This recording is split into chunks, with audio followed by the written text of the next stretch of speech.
Good morning guys, I'm glad you could join me. Today's drill is to check out headgear for winter conditions, and I think I've got 5 with me and I want to show them to you. My favourite being of course the commando one, which you have to wrap and fold correctly. It doesn't ride up your head and it leaves your ears really warm. Anyway, let's move on to the list of woolly hats that I prefer to use in winter conditions.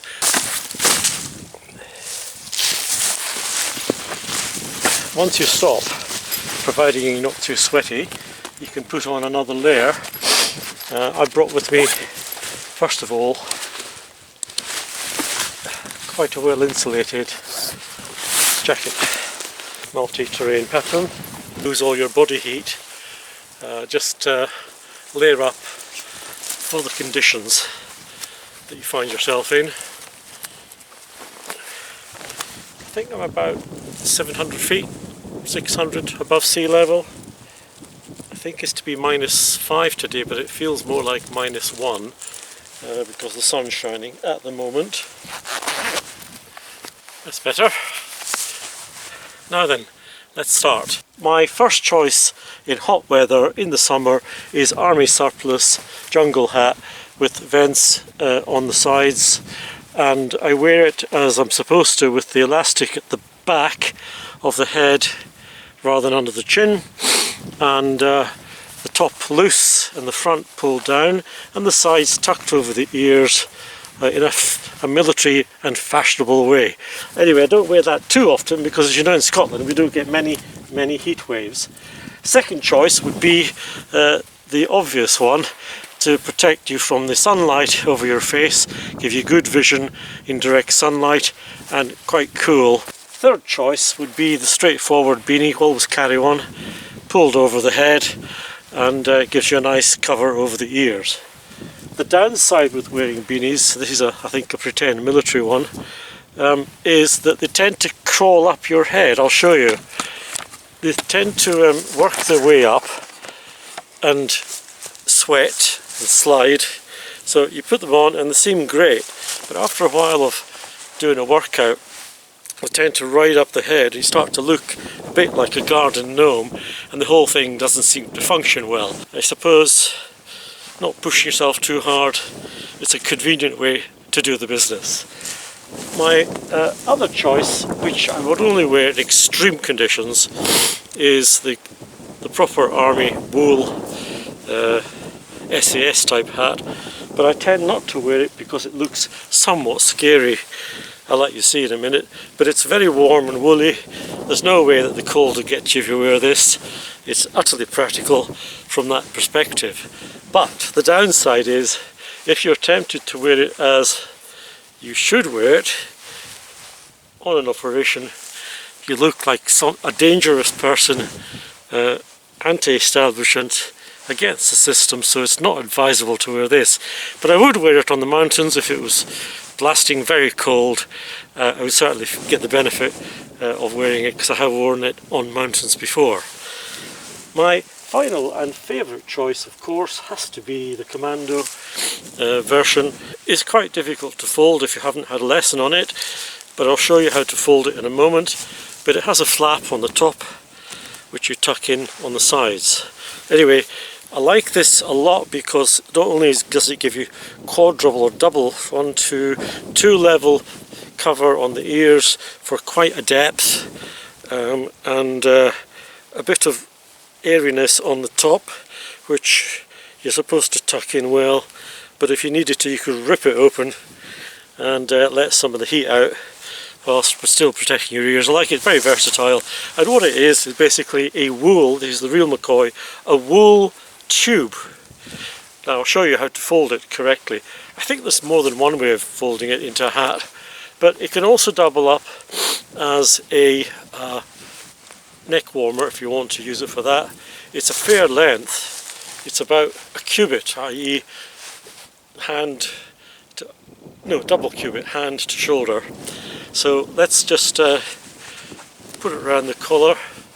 You see how the risk is that you might lose it because it doesn't have enough length for tying securely, so you'd have to tuck it under your your jacket to make sure it doesn't wander. So not ideal as a neck warmer, but it can double up on camp if you want to use it for that. So let's now just show you how I think it should be folded into a hat.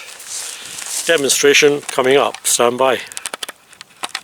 Now there are a few tutorials on YouTube. They're quite hard to find, but it's worth having a look. So there is more than one way to do this, but I'll show you the one that I think I've got working well. That is to take the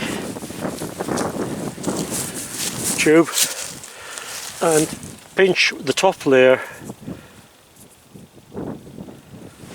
and then take one end and turn it in until it reaches 2/3 of the way, not right out the other end. You need to have a flap which is going to sit over the top of your head and tuck into the side parts. And then once you're happy with that, you pull up the side parts, nice big area to fit over the ears, keep you warm and stop it from riding up. And that's the whole point of this. It does have its advantage of not riding up the side of the head. And of course, commando trainees wear these still, and they pull the points up at each end, have to be folded completely correctly, and I'm sure their method of folding it is different from mine, but this is a starting point for civilian amateurs like me. And there we have it, instant hat. I like that one. Let's try it on. The cover well up into the ears, and then your commando hat folds nicely over the side. This has been worn for a long time in the forces.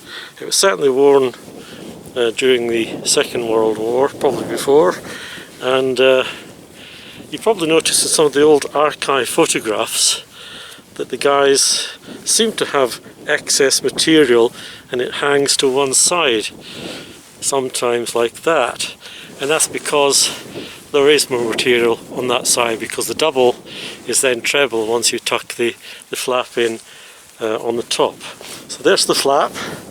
It can be tucked in nicely before you put the hat on ideally, and then the corners, if you're a trainee commando, would have to be absolutely true on the top as well. But the good thing about this headgear is you probably find that professional people wear it above the ears. They've got good hearing ability, they've got the ability to pull it over the ears if they need, if it gets cold, and most of them wear it just on the top of the ears with the peak showing if they're doing a workout. But for winter purposes, I wear mine well over my ears, tucked over nicely, and I'm as snug as a bug in a rug. Result. Now the time has come to have some breakfast. Today I'm going to make an eggy cheesy omelette for you at high speed. Stand by.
that was a highly nutritious superfood type breakfast. I'm glad you could join me, and it was absolutely delicious.